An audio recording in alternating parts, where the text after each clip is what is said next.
CPOV. CertainPOV.com. Before we get started, I just want to give a special thank you and shout out to our podcast network, Certain POV. You can find us and all their other awesome shows at certainpov.com. That's CERTAINPOV.com. So, I have a question. Have you ever wanted to get into comics, but you just didn't know where to start? Well, welcome to Comics Quest. I'm JD Martin, and every week I sit down with a guest to talk a comic that I think anybody can pick up and start their comics reading journey. We take a look at psychedelic sci-fi, fantastical action, heart-wrenching love stories, and of course, superheroes. So check us out at certainpov.com or wherever you listen to your podcasts. Hello, and welcome to How the Fuck, the talk show turned podcast where we chat with folks who know what the fuck they're doing and ask them how the fuck they got there. I'm your host, Katie DeMatteis.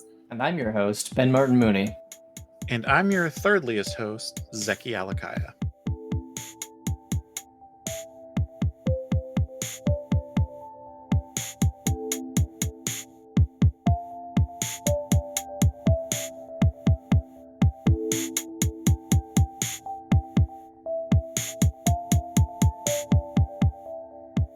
Today we're joined by J.M. DeMatteis, a prolific writer known for his work in comic books, animation, live-action TV, prose, and more, with credits including Kraven's Last Hunt, Justice League International, and Batman, the Brave and the Bold.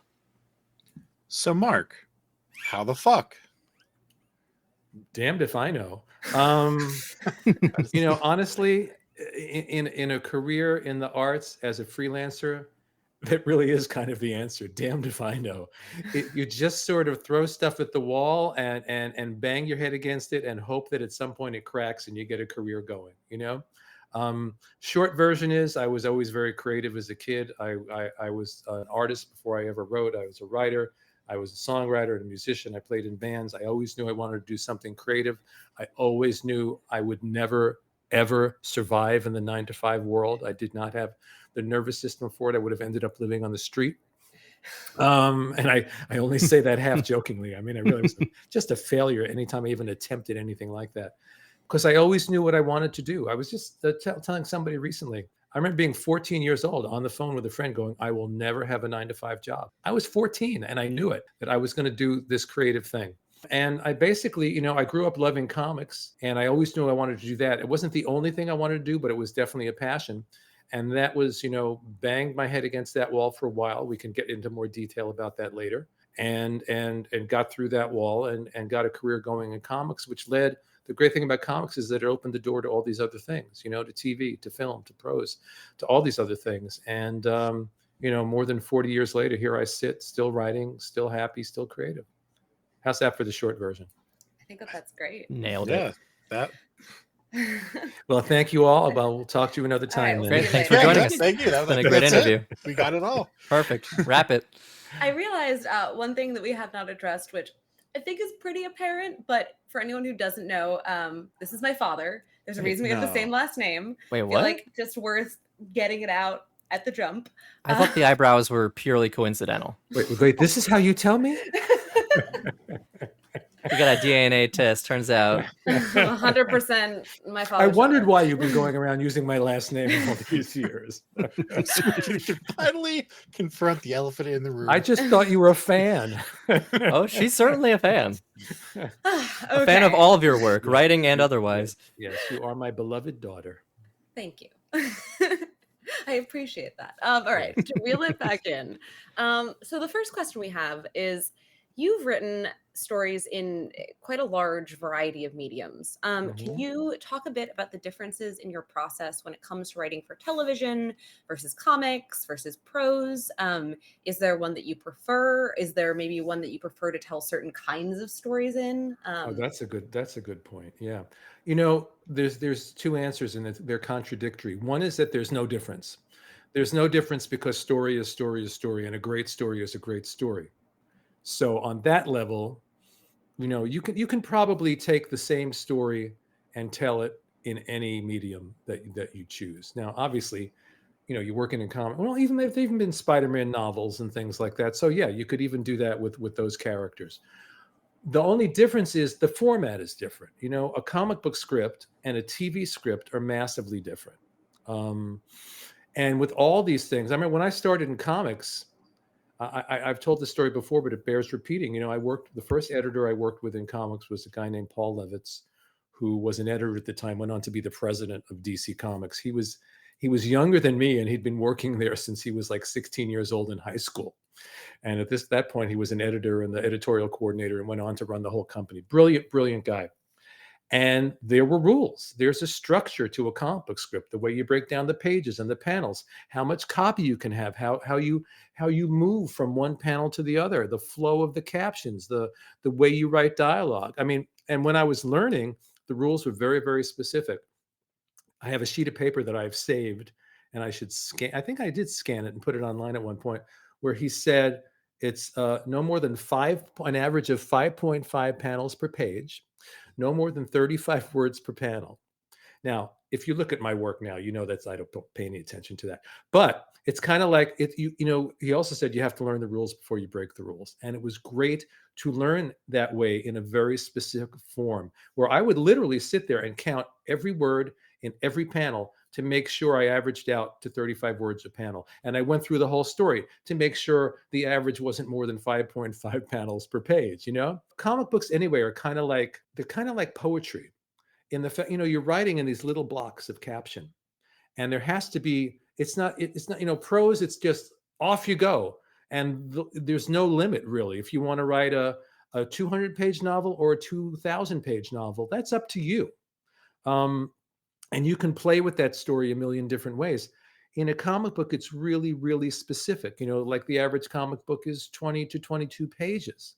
So you're telling, usually, you know, you can tell a complete story, but often you're telling a chapter, and you're telling it in these little boxes, and within the boxes are other little boxes with pictures and words. And I always link up music with comics. There is a rhythm, there's a drum beat, there's a flow, there's a melody, there's a bass line underneath. And I was a musician, so I tend to see things in musical terms. I was and am still a musician, so I see things in musical terms. And I feel like comics, they become this meeting place for music, for poetry, for prose, for cinema. Some people say comics are movies on paper, which they can be. You can tell a story that's just driven by the visuals.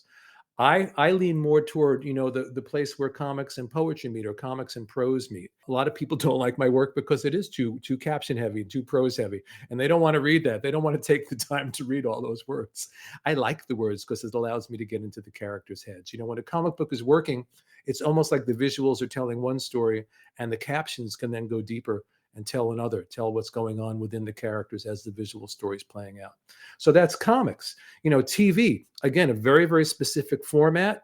It's visually driven, it's dialogue driven. You know, in recent years, we've seen more TV with narration and things, but basically, you know, a lot of narration is, when you go to the movies, you're not there to see narration. You're there to see something that's being told visually and through dialogue.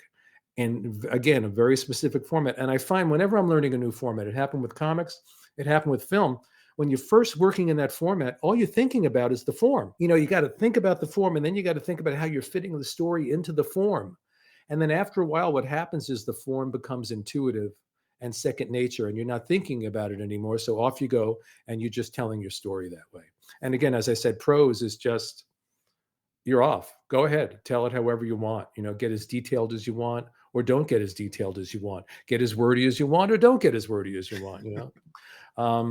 So, and it's been fun the past few years. I hadn't done prose in about 10 years. And the past few years, I put out 2 novellas. I'm working on a 3rd one now. And it's been great to work those muscles again and learn to work in that arena.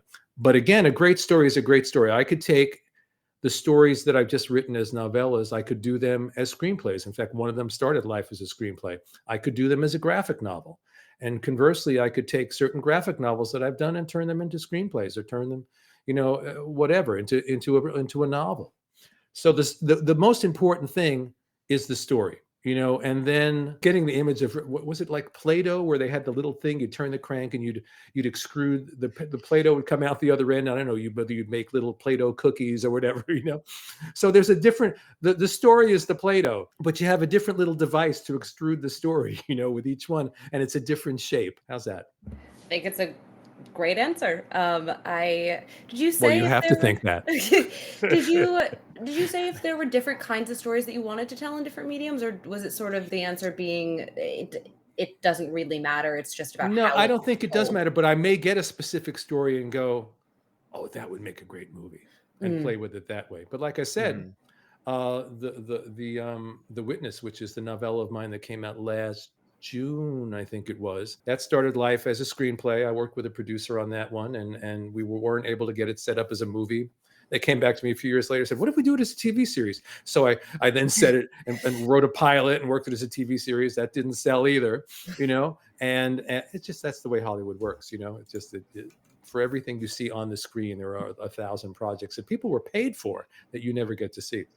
And then I still had this story and loved this story. And finally I went, "Oh, I can write this as a novella." And I finally got it out into the world. And now people are interested in it for TV. So it all goes full circle. Do you want to say what story that is? So the story is about a guy in some ways not unlike myself, in that he lives a very quiet, kind of cocooned existence, but he really does not like the world out there. He's got his wife, he's got his kids, he's got his job. He runs a revival movie theater. So he really lives either in this magical world with his family, or in this magical world in the theater. And then reality intrudes one night. He's been very restless. He goes out for a drive one night, looks up in the sky. He sees this light in the sky. He thinks it's a UFO, and the light descends. And what it is an airliner on fire, about to crash right over his head, into the woods. It explodes. And he's the only witness to the crash of this thing. Long story short, what happens is 215 people die in this plane crash, and he becomes convinced that their 215 spirits are actually inside him now, and they want something from him. And the story goes from there. So that's The Witness. The first novella, the one that came out the year before, is called The Excavator. I'll just give you the premise on that one, because sometimes you have a hook. I'm not very good at these like hooks that you tell people right away. They go, "Yeah, that's it. Let's make a movie." This one has a great hook. The hook is, and by the way, just to plug it, you can get both of these on Amazon, either in digital or in a hard copy. Is that what we call books now? Hard copies, I guess. Yes. Or as we call them, books. Anyway, the premise of The Excavator is this woman wakes up one morning, she's laying in bed with her husband, and she looks, and at the end of her bed, she sees this little boy standing there. And she kind of feels like I must be half asleep. I'm just sort of still dreaming. But she wakes up and she realizes this kid at the end of her bed. She's never seen this child before in her life. And what the hell is this kid doing there? Not only that, kid starts crawling into the bed, and she freaks out and she pushes the kid out of the bed. He falls on the floor. The husband wakes up. The kid starts crying. The husband goes, "What's going on here?" And the kid goes to the father, "Daddy, why did mommy do that?" Well, it turns out this is her son. She has 2 children, a son and daughter. She has absolutely no memory of her son's existence. Nothing. She remembers her husband. She remembers her daughter. She remembers everything else about her life. She does not know who this child is. That's weird enough. They think, did she have a stroke? What happened? They take her to the hospital. They check her out. She seems fine. There's stress. And then they get a text message basically saying, "Send us $500,000 if you want the memories of your son returned.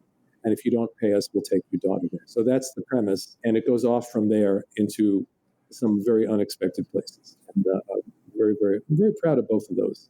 They're incredibly written. Not that I can say anything else, but I do mean it genuinely, that I really enjoyed reading both of them. Especially the twists in that one, I think were in The really, Excavator. Yeah. Everything really you think is going on is sort of not going on. Yeah. And that's all I'll say.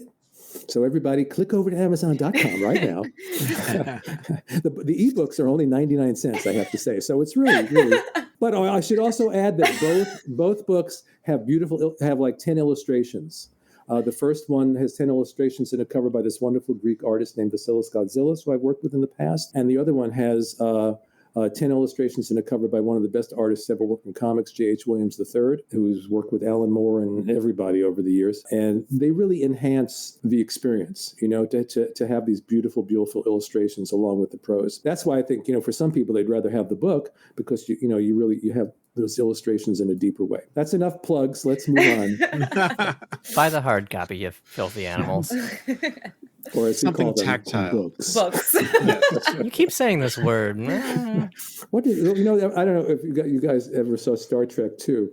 But there's a scene in the beginning of Star Trek 2. It's Captain Kirk's birthday, and Spock presents him with this, a book, and he says, I know of your fondness for antiques, and and we're all like, we're on the cusp of that with the digital world right now, where one day, books are going to be maybe like vinyl. Comic books, I think, will be like vinyl at some point. Everybody will be reading them digitally, but there'll be the hardcore collectors who want the books, so they'll run them off for those people. I feel like such an inflexible old person, but like I cannot read books unless they are physical books. I cannot get into ebooks. I struggle to read anything digitally. I'm just like, it's not the same. Like I need to hold it in my hands. I need people to see the pages that I have to go, see the pages that I've finished.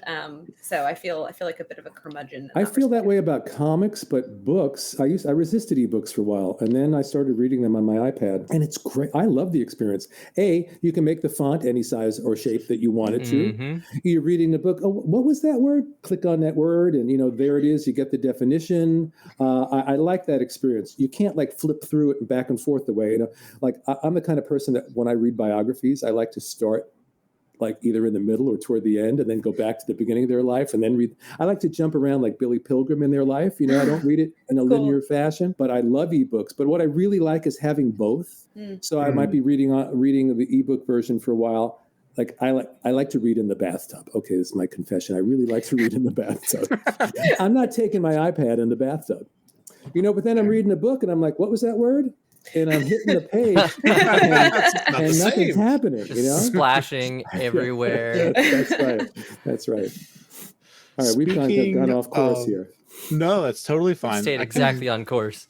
I got us. We'll be right back on track. Just as like having problems trying to use analog devices in a digital world, a lot of times people in entertainment, they happen to be in the right place at the right time. As a writer with extensive experience, what unique challenges have you faced, and how do you navigate the competitive landscape of comic book writing and storytelling, especially with prose? Because I feel like prose has kind of been just exploding lately in fiction. I see so much on my YouTube algorithm now about not Brandon Sanderson related fiction. That's a lie. There's the a lot only of that thing you also, consume. But that is not true. Yeah, I also think that this would be a good sort of place to talk about what you mentioned earlier around your journey into the career and initial so basically breaks. How do you navigate the challenges? Is that what you're saying? Yeah. And like what challenges did you face personally? The truth of the matter is, if you're a freelancer out in the wild out here, it's always a challenge. I have often over the years turned to my wife and said, how have I done this for all these years? Because it's an insane way to make a living. First of all, what I do, if you look at it from another angle, what I do is insane. I make things up, right? So I lay around and I close my eyes and I see movies in my head and I make things up and then I write them down. And then I have to make sure all the little rules of my made-up world line up just right. And oh no, but this character can't, and then I wait for the moment when I lose control of the story and the characters come alive and I believe that they're alive and I follow them and the story comes alive. So that, if you look at it another way, that's sort of the definition of a crazy person, The good news is we live in a culture where people love and value story. I mean, a lot of people wouldn't want to do this, to lay around and just make that, what I mean? That's the only, I can't help it. I'm going to sidebar for a minute. About 15, 20 years ago, I went through a period where I thought, maybe I don't want to do this anymore. Maybe I'm done with writing. I'd been doing it for 20 years or whatever at the time. And it was really hard because in order to decide whether that was a real thing, I had to surrender my writer self to the universe and let go of it. Well, that's my identity. What do? I'm a writer, and it's beyond just an identity, because being a writer is not a job that I'm going to go to the office, work for 8 hours and come home. It's just something that's always happening in your head, being a creative person. So I had to let go of that. And it was really, really, really, really hard. And when the answer came back from the universe said to me, schmuck. That's the way the universe talks to me. What can I tell you? You're a writer. And if no one was paying you to do this, you'd be doing this. If I had another job, I'd still, be laying on the floor making up stories. It's just who I am. And I can't help it. And to bring it back to the original question, That's the only way you survive doing this. It has to be your passion, because you're going to run into a lot of brick walls along the way.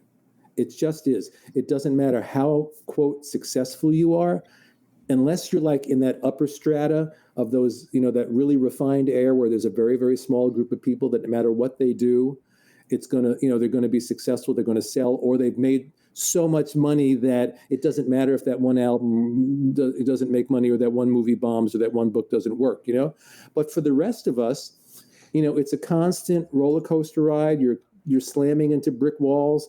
You have more work than you can handle for 6 months or a year. Then all of a sudden, for reasons that are completely inexplicable, the work goes away and you watch all your savings go away. And then all of a sudden, for equally inexplicable reasons, the work comes back. So the only thing, there are a couple of things. One is I always say to my writing students when I teach classes is, you're going to run into rejection. Everybody gets rejected. If you've been doing it for 5 minutes or 50 years. I don't know how many stories I pitched dozens of times over before I've sold them, and other stories that I pitched dozens of times over and haven't sold them. So when you get rejected, I always say, go get under your desk, bang your head against the wall, curse the gods, and then get out and write another story. That's all you can do. And if that's your passion, that's what you will do. And that's the only thing that will get you through, and you hope that the good times pay for the bad times, because it's always been up and down. I've had periods in my career where I've made more money than God. Well, not really more money than God, but from my perspective as a working class kid from Brooklyn, it seemed like more money than God, And then periods where we were like literally inches away from losing our house. And they came one on top of the other, So you just never know. So you have to really want it more than anything. And the other thing you need, and I always say this too, as important as talent, maybe more important than talent, is will. You need a fierce will, because you need a fierce will, a hard head, and thick skin, because your will is what will get you through. If this is what you want more than anything, no matter how many times you get knocked down, you're going to get up again, because you don't want to do this thing. You have to do this thing. And so here, I want to go back to the beginning of my career. In comics, I knew the first thing I ever sold is I knew this guy in college who got a job working in the production department at Marvel, and he was selling Marvel had a Mad Magazine knockoff called Crazy Magazine, and he said, "Oh, you should try to sell something to Crazy." And I don't have any interest. This is not my wheelhouse. But I pitched him a few things. I sold him something. I got a check with Spider-Man's face on it. It was very exciting, and I thought, well, this is going to open up all the doors at Marvel to me. And they didn't. Nothing happened after that. But it was nice to know that somebody paid me for something. So I'm very appreciative for that person who did that for me. But what I really wanted to do was write the comics, When I was about 18, when I knew nothing about how to write a comic book, I sent some samples to Marvel and got a letter back from some assistant editor that just eviscerated me, in a very, which is okay, but in a not nice way, without any encouragement whatsoever, But, so I felt bad for a while, but who cares? This is what I want to do. Then DC Comics had, when I was about 19, an apprenticeship program. And if you got in the program, you would become a comic book writing apprentice and learn the business that way, which is what a cool thing. So I wrote a script. At least I think then I began to understand that maybe they gave me a sample of what the format was. I wrote a script. I sent it in.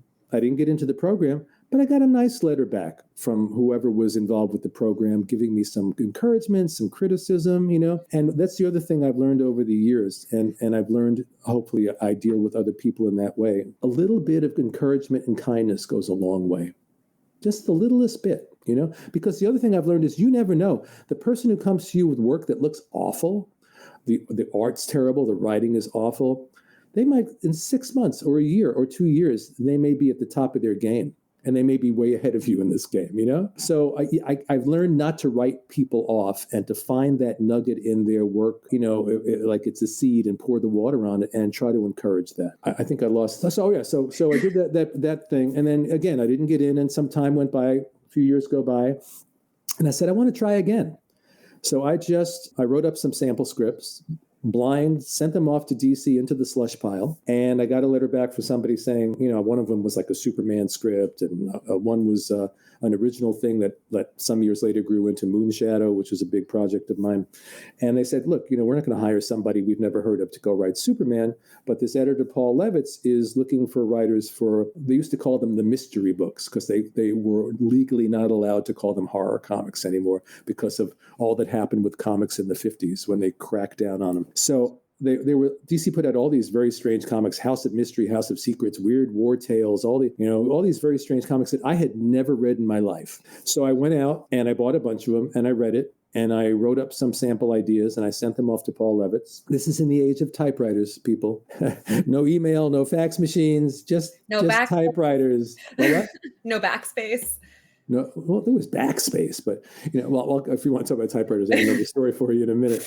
So I send this stuff into Paul, and I get this letter back, which I was referred to before, where he criticized my typing, which he was right. My typing was just horrible. I was writing in the margins and whiting things out, tore my stories to shreds, but also basically said, but feel free to submit again. So this is where Will comes in. Someone else would get that letter and see their work just completely gutted and run the other way. All I saw was if the letter, in my mind, most of the criticism was like in 2-point font, and feel free to submit again was in like 100-point font.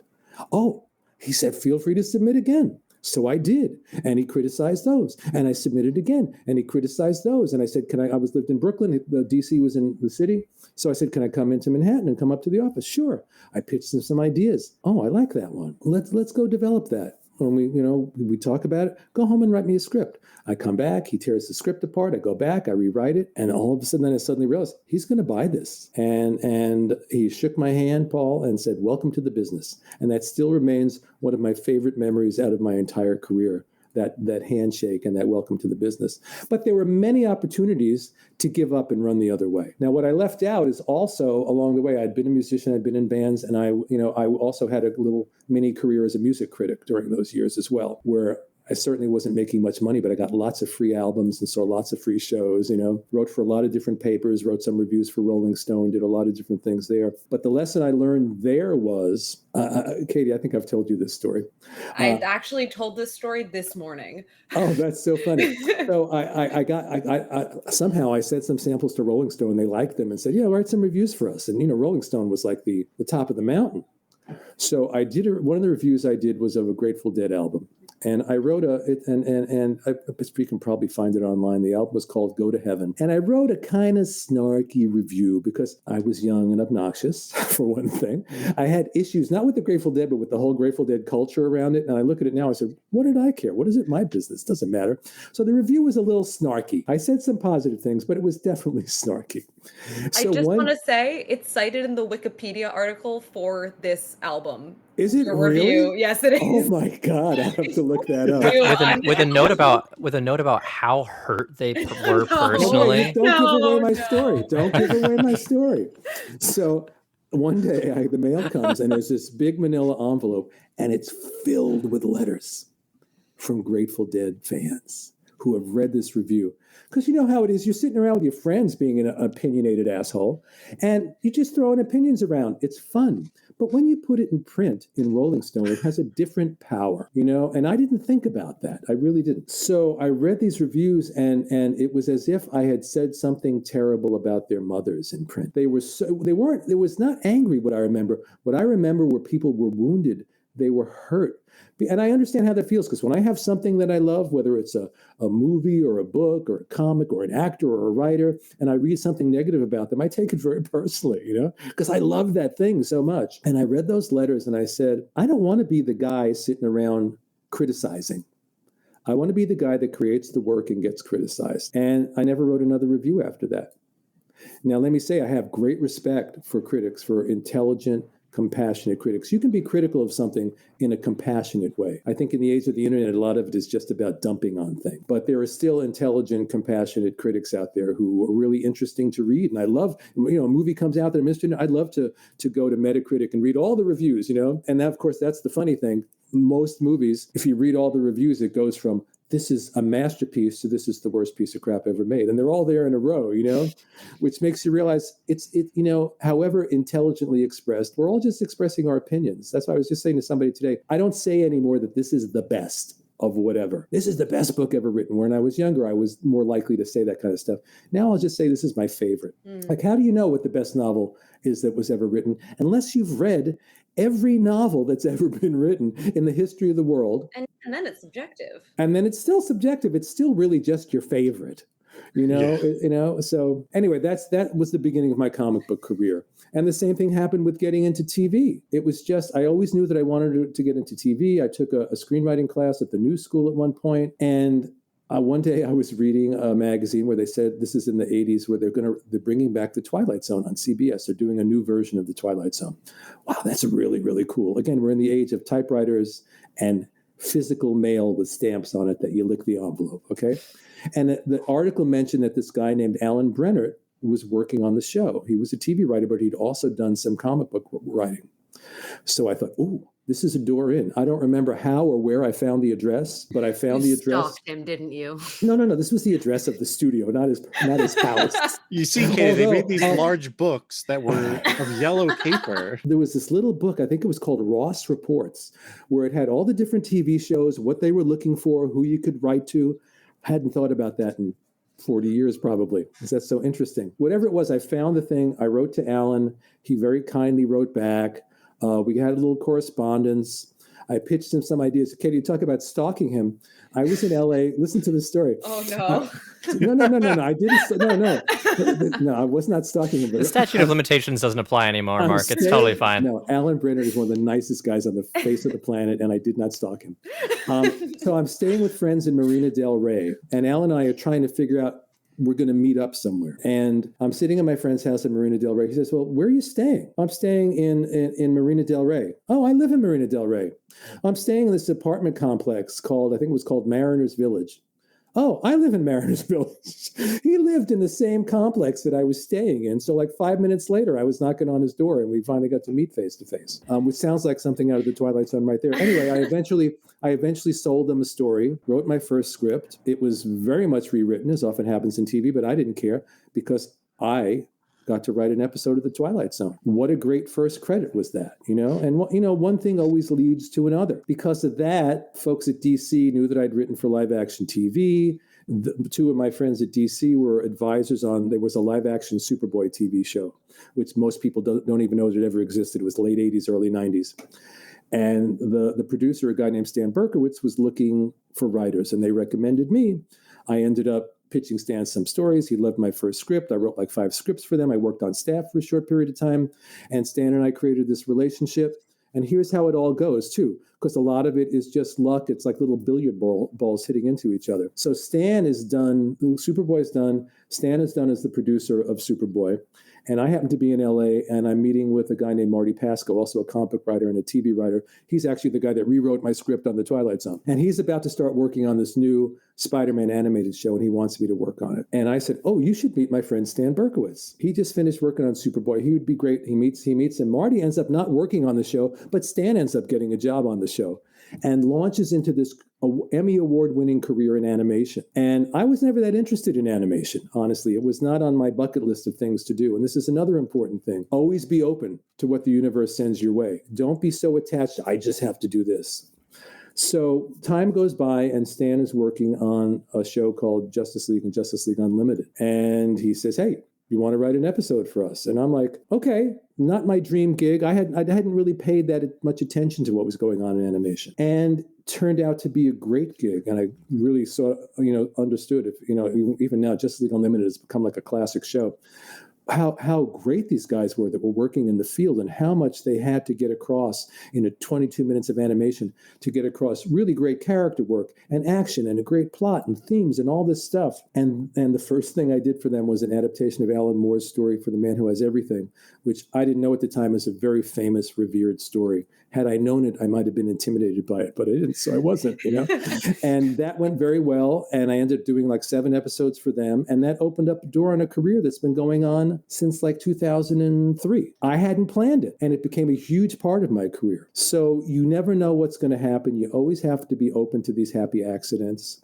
Even these novellas, these guys at Neotex, which is this wonderful company I've been writing these novellas for, my manager plugged me into them. And it turns out, the guy that's running the company, his favorite book when he was a teenager was Kraven's Last Hunt, so, he wanted to work with me. So that opened that door. And now I've got this, this thing going back in the world of prose again. So you just have to be open to all these happy accidents, because in the end, you have your talent, you have your will, and you have what the universe sends your way. And you have to be ready for what the universe sends your way. Either you're going to surf on that wave, or sometimes the wave is going to drown you. But sometimes even the wave that drowns you washes you to someplace unexpected. And it turns out to be a great place. I once had a gig, and I'm not going to get into what the gig was, but it was an animation gig that I was working on.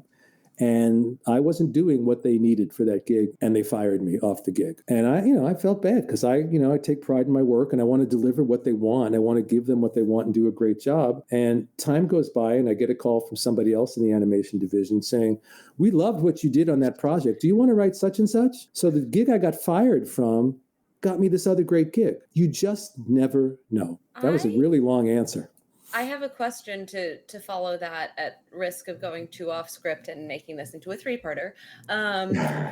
So I think something that stands out to me in your story and your journey and the way that you've gotten to where you are is that the time when you were, for lack of a better word, up and coming, was a very Marvel, DC comics were in a very different place than they are now. Like if you look at Marvel, if you look at DC, they are these massive content machines that are part of these big corporate conglomerates. Yes. So what would you say to someone who right now is starting out and wants to do the kind of things that you have done? And not necessarily, I know we have questions about like advice for writers and blah, blah, blah, but but specifically like if they wanted to work in comics. Yeah, if they wanted to write Superman, if they wanted to write Spider-Man, and I know it's really different. It is not the kind of thing where you can find someone's address in the yellow pages and send a letter and get good feedback and have that kind of dialogue.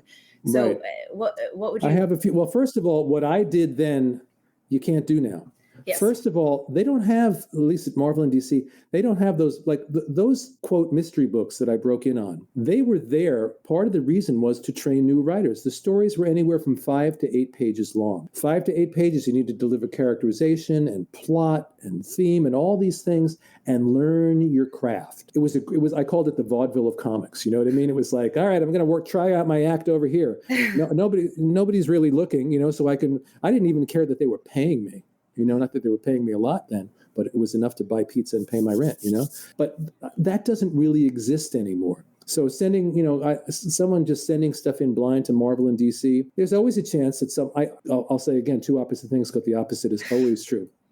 It's always worth it to take a chance to send something somewhere, to try to make a contact with somebody, because there may be that one person that reads the work, and even if they're rejecting 999 things, you may be the thousandth, that's a hard word to say, thousandth one that they love, and they pass it up the food chain. You never know. So I'm not saying don't do that, but chances of that happening that way are not good anymore. The way people get in now a lot of times is people work in indie comics first, and right now with Kickstarter, with digital, people just go off and just do their own comics, period. So go off and do your indie comic, find an artist, or if you're an artist, find a writer, work together, put the book out. Even if you just put out 4 issues digitally, what you've got now is something to show, to go. People network at conventions, go to conventions. There are always people for artists doing portfolio reviews, looking at portfolios. And for writers, if you can walk up and say, look, here's this 4-issue series that I wrote. Could you read it? That's the way to go. A lot of people have moved from the indie sort of, personal comics over into the mainstream. Whereas I started in the mainstream, and within the mainstream started working on my personal comics, So then I've always gone back and forth between creator-owned work and the Marvel DC stuff. So it's a little bit harder. And also now, because comics are what they are, there are TV writers and screenwriters and novelists who want to write comics. So you're competing with them too, And the truth of the matter is, your stuff, to get through that slush pile, your stuff's got to be good. Could I get through that slush pile today? I don't know. I was lucky that Paul, took the time to read that stuff. But again, it existed in a different world. I would love to see the companies do something like that. Put out a few anthology comics where the goal is, maybe have your superstar team do the lead story, and then have 2 or 3 stories in the back where you're working with new people and help them and train them. There's not a lot of places for training, anymore like that. There's screenwriting. I guess there are college courses now, but the average person probably is not taking a college course in comics. Imagination 101. Right. That's one of the reasons why I started teaching, and I do these workshops, which honestly I haven't done one in about 1.5 years, 2 years. But the other thing I will do them again. But the other thing that I do is I have a story consultation business. If you go to my website, jmdmatteis.com, and I work with people one-on-one, and they send me whether they want to work on a comic book miniseries or they want to work on. I work with people on screenplays. I work with people on prose, but we work one-on-one. I read the material. We get on Skype. We go over it. And it is so profoundly gratifying for me to work with somebody who comes to me with an idea, and we go through it. I mean, sometimes we work for months, and then they come out with a piece of work that they're proud of. And so it's sort of it's my way of kind of paying back all the kindnesses that have kind of come my way over the years. And that's the other thing, go back to encouragement. So I worked with Paul in the beginning. I worked with another wonderful editor named Jack Harris.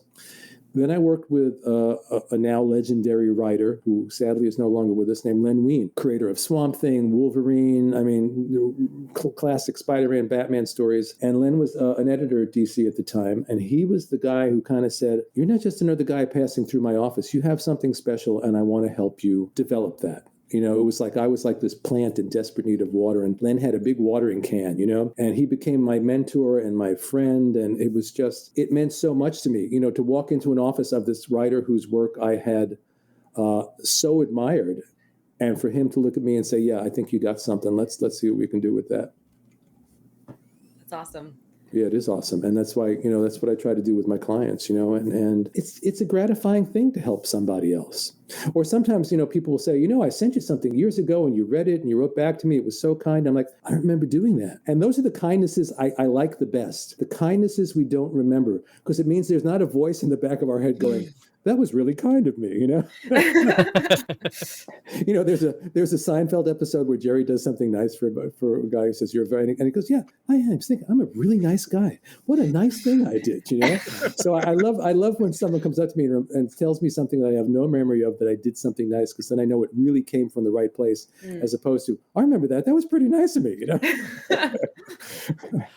So, Mark, you touched on something that I want to kind of use as a bit of a segue, talking about how like a lot of folks will start in maybe like their own original work or working in indie comics, and sort of make their way into the mainstream. And you said that you started in mainstream and then have been able to go to the creator owned. And I'm kind of curious if you could talk about the difference in mindset between writing sort of the more well-known universes and characters versus how you approach writing, original characters or settings. And then how do you manage to tell the stories that you want to tell within the confines of the people or places that have a life, sort of like a life outside of your writing? So in terms of the difference between the two, I'll just put it through the filter of my own experience. Hell yeah. In the 80s, that's when sort of the comics kind of broke wide open in the 80s. It was an incredible time of experimentation. Creator-owned books came in, royalties came in. DC started doing, Frank Miller did Ronin there, and they did Camelot 3000, original properties that people had a stake in, and Marvel started the Epic line of comics. And I'm watching all this stuff happening, and I'm having a great time. I'm writing Spider-Man and Captain America and all this stuff. But what I realized, and it's not so, part of it is from the company, part of it's from the history of the characters, and part of it was just a mindset that I put on myself. This is how you write comics. This is the box that you're working in, and you can't go outside the confines of this box when you're writing a comic book story.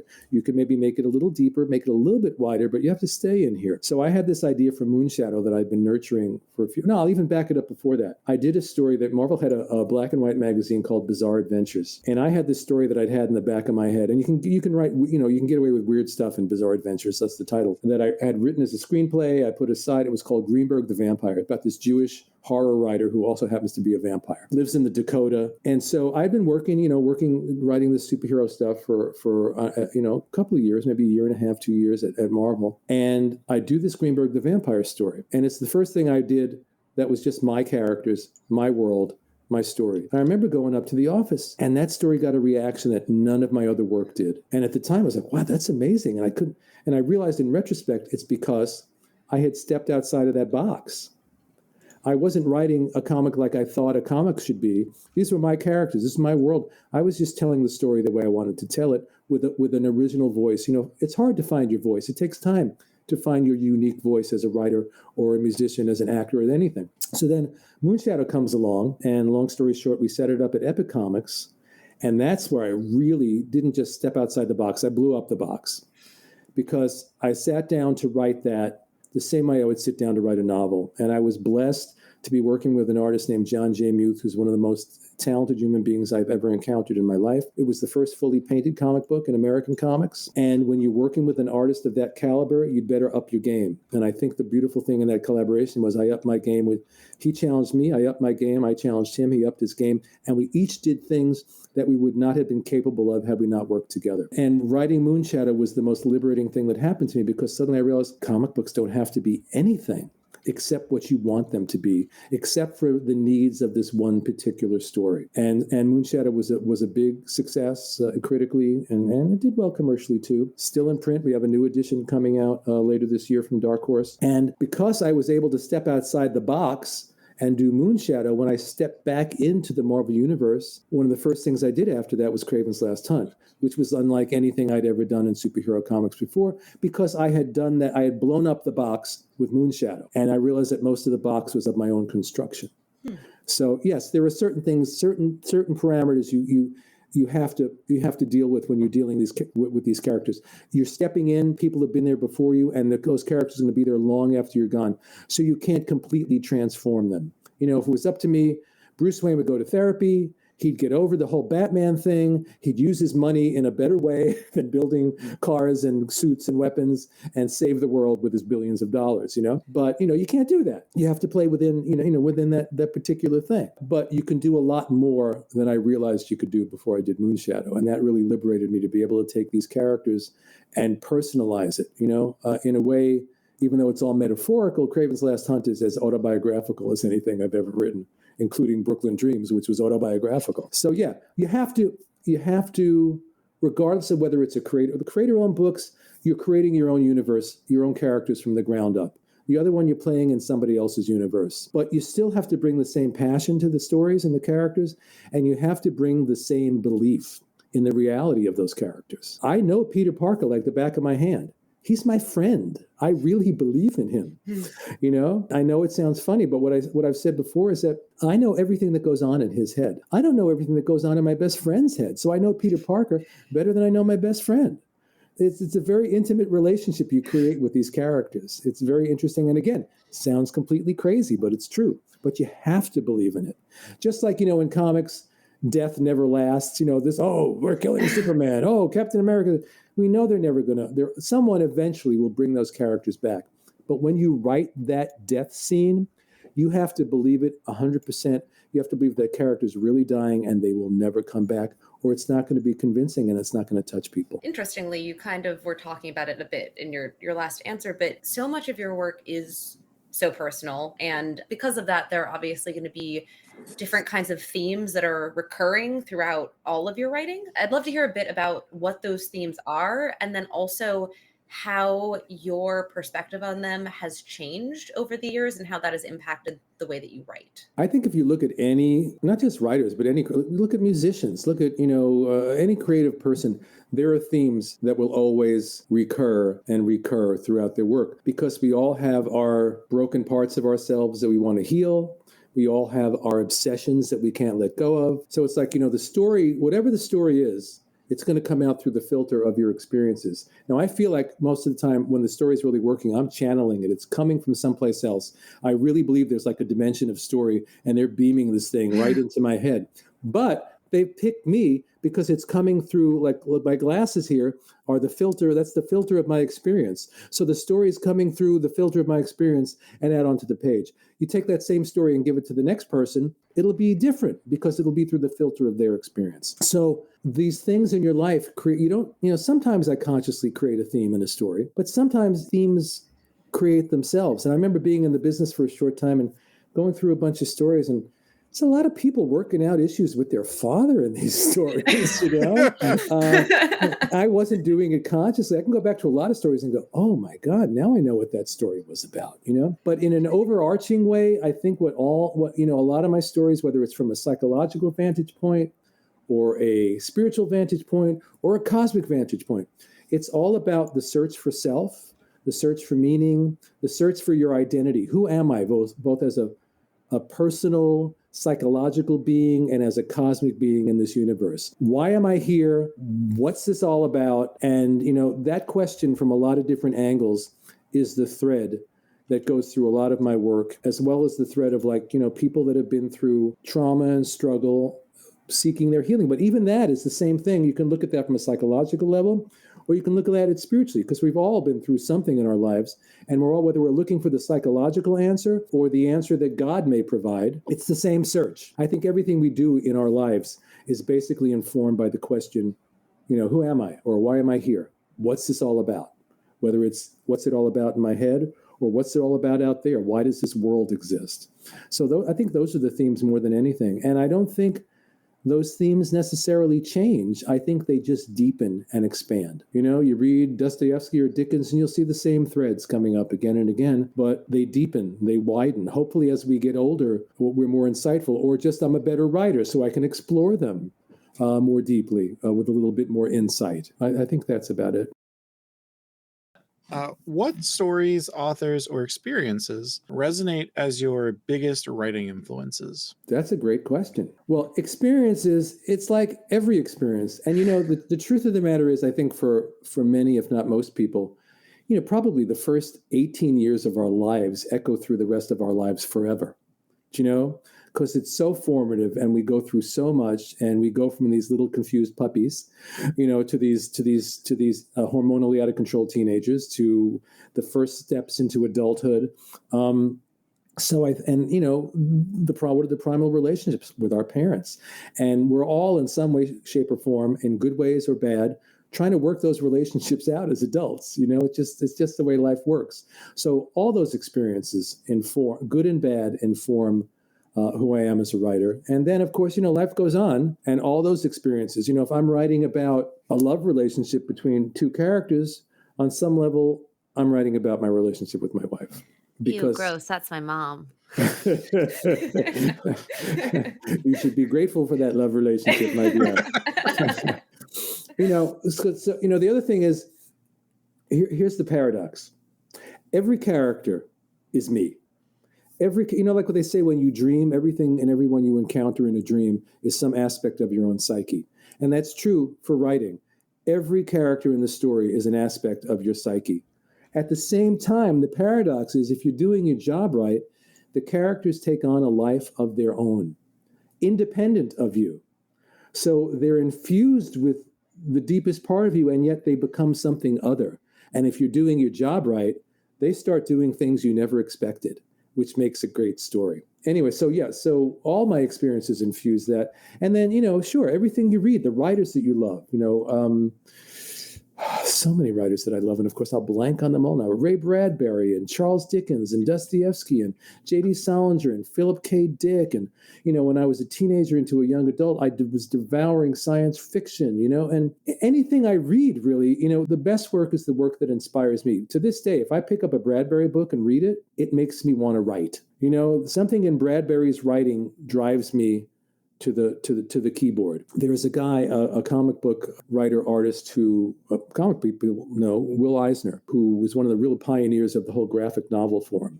He started in comics, like in the beginning of comics in the 30s and 40s, and then went on and did Contract with God, which is one of the greatest graphic novels ever written, and a whole series of brilliant work. And this guy worked and got better and better till the day he died, and he was in his 80s when he died. And I read Will Eisner, and it doesn't matter how jaded I'm feeling about comics, I read Will Eisner and I want to do more comics. So that's always great when you can read that stuff that inspires you. And plus, we're story machines, and we're always, you put story into your unconscious and it feeds more story. Or I've had situations where I go to see a movie. I remember, I'm not going to say what this one was. I went to see this movie. The movie was great, but it was the first movie of a trilogy. And so when the first movie ended, in my head, I wrote what the next movie was. And then the next movie came out, and it was nothing like that. And I was so disappointed. Was this movie The Matrix? I'm not saying. You've never said this to me before, but I'm truly the only movie I can think of that would be The Matrix. I heard it was Shrek, and then two. That's right. God damn it, Shrek. Spurn Gully. We all know the real answer here. Well, that's not the point. The point is, then I took this story that I had written for this thing and went, oh, this is a great story. I just changed a few elements. It has nothing to do with that original movie. And it developed into a story that is now actually part of my Kickstarter called Godsend. So you get inspiration anywhere. Just a random thought. The excavator, that story I was telling you about, I was working on another story for a company that hired me to write the story that was all about computer hackers. So for the period that I was working on that story, which, by the way, never saw print, that's another long story, I immersed myself in a world that I knew very little about, hackers. But that's when I thought, oh, what if someone could, and these people that they'll hack a business, and then you have to pay them, and then they'll return, they'll have you can have access to your records and your money and all that again. And I thought, what if someone could do that with our mind and our memories? And that was the seed of the excavator right there. And then you add in personal experience as a father. What do I treasure more than anything in the world? My children. What if I couldn't remember one of my children? What a nightmare that would be. What a horror that would be. So inspired on one level by the fact that I happen to be writing about hackers, on the other by something really, really deeply personal. Then it all came together. But in the end, for it to be a good story, doesn't matter how brilliant your idea is, what a great hook it has. If it isn't personal, and if you can't infuse it with that passion and that personal quality, it ain't going to work. I am not a big fan of like the puzzle piece, the stories that are all plot.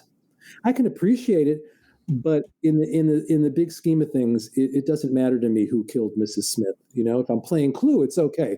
But in a story, I got to know about Mrs. Smith and the guy that they think killed her and the other suspects in a really, really deep way, because if the characters hook you, you'll go on any journey with them. With TV shows, if you hook into the characters on a show and then suddenly they have a crappy season, once you're invested in those characters, they have to really screw that show up for you to leave if you're really invested in those characters. And you'll stay with them till the show picks up speed again because you're invested and you're emotionally and psychologically connected. And that to me is the most important part of any story. Well said. Yeah, I'm going to shift gears a little bit here. Okay. The professional aspects of being a writer, because you work in an industry where you might be working on something for a few weeks, maybe a few months. How did you previously and how do you currently maintain professional stability and plan for your future as a writer?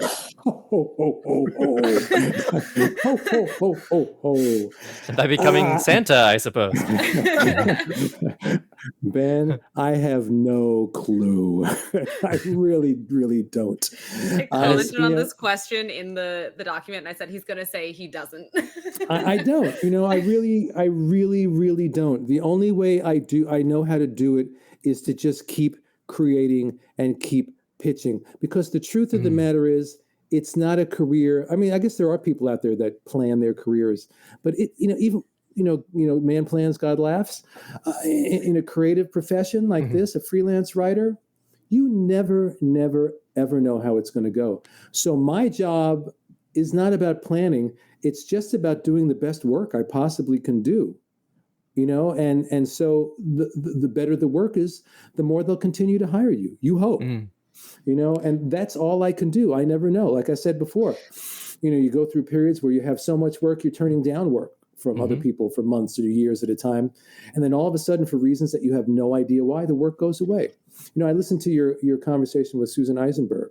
Yeah. What really fascinated me about that conversation, aside from the fact that Susan is fascinating, was that so much of what she said about her career as an actress was completely, exactly the same as my experience as a writer. I think I even called that out at one point. Yeah, I think you did. We all go through the same thing. I always say that being a freelancer is like tap dancing on quicksand. It's a great analogy. You have to tap dance really fast so you don't sink. And you have to tap dance really well. So those guys over there watching you dance go, he's pretty good. Let's hire him. And I've seen over the years, No, I've been doing this for 20 years. I have a great reputation, da, da, da, da, da, da. And, and yet you still have to continue. I've had to continually reinvent myself. All right, they're not hiring me over here. Well, at least I've got my animation work over there. All right, this isn't working. I'm just going to go create something of my own. And you have to remind people that you exist, or they think, yeah, you're the guy that wrote that thing 10 years ago, and they're not thinking about you now. It's a constant game of reinvention. You can't stop. And that's why you have to love it. You can't like it. You have to love it. It has to be a passion. And sometimes it really, really, really, really wears you down. But for all the hard times, and Katie, you were witness to some of the hard times. We shielded you from a lot of it, but some of them were so hard that you couldn't miss them. But I am so grateful for this career. And if I get a little jaundiced or cynical about the whole thing, I've said this before, I find the little 10-year-old in my head. And I say, do you know what I do for a living? The other day, for instance, I'm working on an animated project right now that I can't say what it is because it hasn't been announced yet. And, part of the gig is, they sent me cartoons, episodes to watch. So my job is to sit there and read scripts for cartoons. I call it, when you say cartoons, they suddenly has for an animated shows. But basically, I'm watching cartoons. My job is I watch cartoons. Or if I have a new project and I need to get background for the comic book project, I have to spend a couple of days reading comic books. And so I say, little 10-year-old me, I just was watching cartoons and reading comics, and that's my job. And then, like right now, I am working on a Spider-Man story and a Batman series at the same time. Well, the 10-year-old in me, his head just exploded when he realized that that's what I'm doing. And as long as, for me, as long as I'm in touch with that 10-year-old, with that love and that enthusiasm for comics in particular and for storytelling in general, I'm okay. I can always come back from whatever that abyss may be at that time. Plus, as I said earlier, I can't stop anyway. So nobody's hiring me right now. What am I doing? At that moment that no one's hiring you, I'm writing another story. I'm writing down ideas, because I have no choice anyway. So thank God they pay me for it, Like right now, I'm incredibly busy between, my work for Marvel and DC. We have the next round of the DeMatteis coming up. I have an animated project. I'm working on a new prose novella. So I have a lot going on right now, and it's great. And I'm always happier when I am busy and creative. But I also know just because for the next, say, 6 months, I'm super busy, I don't know what's going to happen for the 6 months after that. And so that's why when you say, what's the plan? After doing this for whatever it is, 40 or 45 years, if I can't tell you what's going to happen in 6 months, then I have no plan. I don't. That's fair. Yeah. It is very interesting, though, that you called out specifically the conversation with Susan, because as you were talking about it, I was like, this is a theme through a lot of our conversations. Folks are like, I just keep going. I mean, there aren't a lot of salaried positions as creatives, really, unless you're maybe like Cody is, like working at Adult Swim or kind of being on the more or that's the difference between the freelancer and the editor. The editor's got a job. They've got a salary. They've got benefits. They've got all that stuff. And speaking of editors, I have a question. Ooh, good segue. That is the next question. Why don't you ask me a question? I wanted to get in there before we got too far off the rails. Okay. I want to talk about working with editors. Okay. Because I think that, I've heard you talk about working with editors before, but how do you manage working with someone who maybe doesn't have the same creative vision as you? And then also, I'd like to hear about some of the really great experiences that you've had working with editors where it's changed the story for the better. I'd have to say the vast majority of my experiences working with editors have been good ones. And even the bad ones are not so much that they're bad people or anything, it's that just what you said. You have a way of seeing a story and they have a way of seeing a story, and it just doesn't mesh. It's all about chemistry. In comics, it's chemistry between the writer and the artist, between the pencil artist and the inker, and it's got to be chemistry between the creative team and the editor. If you're not connecting with that editor, if you don't have a shared vision and hopefully some sort of personal connection, it's not going to work. And you can't make that happen. It either happens or it doesn't. Here's the contradictory thing. Some of the best things I've ever done had the most minimal editing, the creator-owned things, where basically they just let me write what I want to write. They may pipe in here or there and say, hey, what about this? What about that? So there's that. But at the same time, how many editors have saved me from going off a cliff because I wasn't sure, or I went in the wrong direction? And the best editors to me are the ones, well, in the beginning, let's go back. When I was starting in the business, I had a very simple rule because I was new and I wanted to learn. And I've encountered other people over the years that don't get this. My rule was the editor is always right. They're sitting behind the desk at DC or Marvel. They're in the business. They know. They're buying the stories. And I want to learn. So if they say, you can't have more than 35 words in this panel, or we want every character in this story to have a green nose, I'm making that up, obviously, or they all have to be under 4 feet tall, or whatever, you know what I mean? These are not things that anyone has ever said to me. Just to I'm be like, clear. what specific piece is this? You remember that miniseries about the 4 feet tall people that I wrote? Yeah. The literal miniseries. Oh, Ben. Anyway, the point is, whatever they said, I went, okay, because you know what? There's always something to learn, always. And even now, you know, when you work in television, if I get hired to work for a TV show, I'm a freelancer. You have a staff of people, producers, executives, all these people mapping out a season, and they got a really, really specific story that they want to tell in this episode. And they want you to tell that story. I don't come in and go, hey, here's my vision for your show. That's not what they're interested in. They want a good writer who can come in and deliver their vision while simultaneously bringing something personal to that vision. And it's a very, very fine balancing act in TV to do that. But that aside, so in the beginning, it was like, whatever the editor said, I want to learn. So when I'm working with Len Wein, when I was working with Jim Shooter at Marvel, another guy who really, really, really knew story and taught me a lot. Yes. And Shooter used to say to me, you know, you're different than the other guys. You listen to what I say. You know? And it was like, why wouldn't they? You know, if they're new to the business, don't you want the editor-in-chief of Marvel Comics? First of all, do what he says just because he's the editor-in-chief of Marvel Comics and you want a job. Second of all, he knows more than you do. So listen and learn. And then, like when Paul Levitt said, learn the rules before you break the rules. Then you develop your creative vision. You know, maybe, 1 in a million people will walk in full grown, full blown with a creative vision and they're a genius. Well, for me and most of us, it didn't work that way. I had talent, but I was no creative genius walking in the door. I wouldn't even apply that word anywhere here, but that happens. You develop, you grow, and then you can start pushing back. But you want a good relationship with an editor so that when they say, what about this? And you push back, you have a good reason. They go, you're right. Let's let that go. I found that the best editors are the editors that give you the time and the space and the room to be yourself and create. And the longer you're doing something, the more of a track record you have, chances are the more that's going to happen. Tremendous freedom in comics, even on when you're writing Spider-Man and Batman. It's amazing how much freedom, much more in many ways than working in television, unless you are the guy, the producer whose vision is running the show, So the editor that gives you time and space and room to tell your story your own way. And then when they call up and say, I just read the new script, that ain't working. It needs to be fixed. You talk about it a little bit, you get off the phone and you fix it. The editors that don't work for me, well, there's two kinds. One is the editor who really wants to be writing that book themselves. And again, in these cases, I've rarely encountered this, but you do encounter it. So they're trying to get their vision through your head onto the page. I should get hired to bring what I bring to the project. It's different with TV. I understand why it has to be that way in TV because I'm writing one episode out of 20, or out of multiple seasons. But if I'm hired to write, say, Spider-Man, as an ongoing series or even a mini-series, whatever, it's got to be my vision. Don't try to funnel your vision through my head.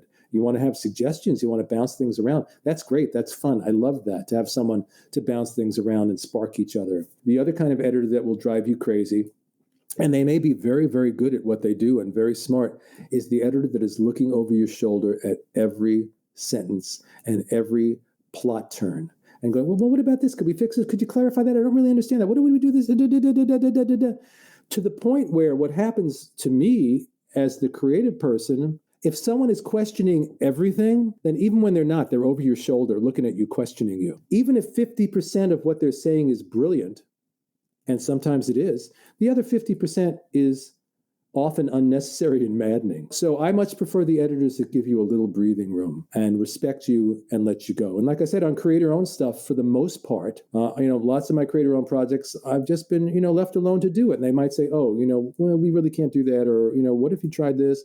But mostly it's me and the story.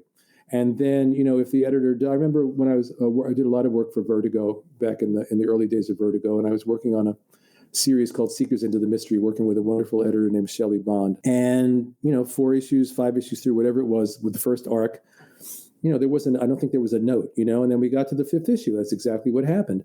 And Shelley called up and said, something's not working here.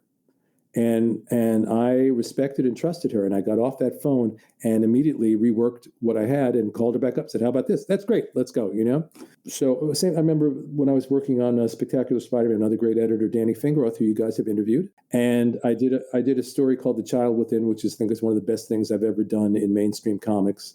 And we were 6 issues in, the conclusion of the story, and Danny had a problem with the ending. And I listened to what he had to say, and he was right. So we added a next chapter to address the concerns that he had with the ending of the story, and those are the people that you want to work with, who, ideally you want an editor that you respect professionally and like personally. One of the problems in recent years as email has taken over is you can work with an editor for a long time and never speak to them on the phone. It's all through email, or maybe once in a while. So I'm very lucky like this. The editor that I'm working with on these Spider-Man projects for the past few years and right now, Shadow of the Green Goblin in shops yesterday, first issue, new Spider-Man miniseries. In shops last month when this airs. Oh, that's true. Or in shops last month. It's all done now, so buy the collected edition. Or whatever. No, if this ends up in May, that the second issue will be out in May, so they can still buy it. This editor, Danny Chasm is his name, he picks up the phone. We were just on the phone for an hour today, talking about work, but just talking about life. And in the pre-internet days, but pre-email days, that's what was so great. Danny Fingeroth would call me up, or Shelley or Karen Berger. They'd call me up 4 or 5 times a day sometimes, I got a question about this. So what's this? And you develop a personal relationship. So when you have the personal relationship and the professional respect, and over the years, there have been people that I really liked them. I didn't necessarily think they were great editors. Some people might be great editors, but we didn't get along personally. So you want that ideal bubble where you like them personally and respect them professionally, and they feel the same way about you. That's a great answer. Yeah. Well, I think that given the time, given where we're at in this episode, and given how many more questions we have, we should probably pause for now and schedule some time to do a part 2. Papa, thank you so much for being here. And Katie, you're welcome. Ben, you're welcome. Papa, Zeki, thanks so much for being here. It was great to see you as well. Yeah. Zeki, I know you can cut this part out.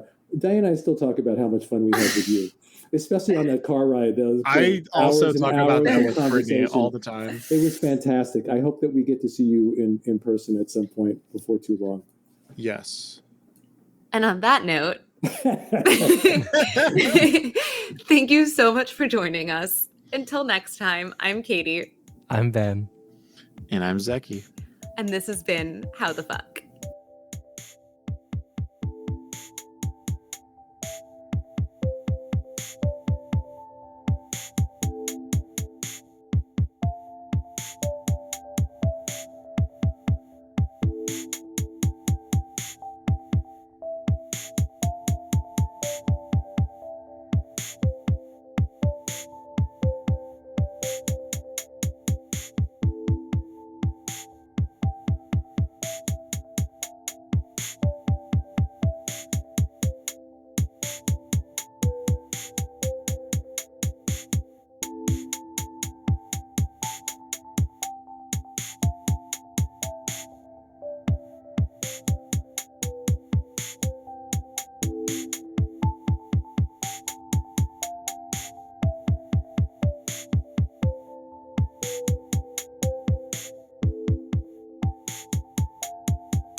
Hey, Nerf herders. You sure you want to go with that? Hey, everyone?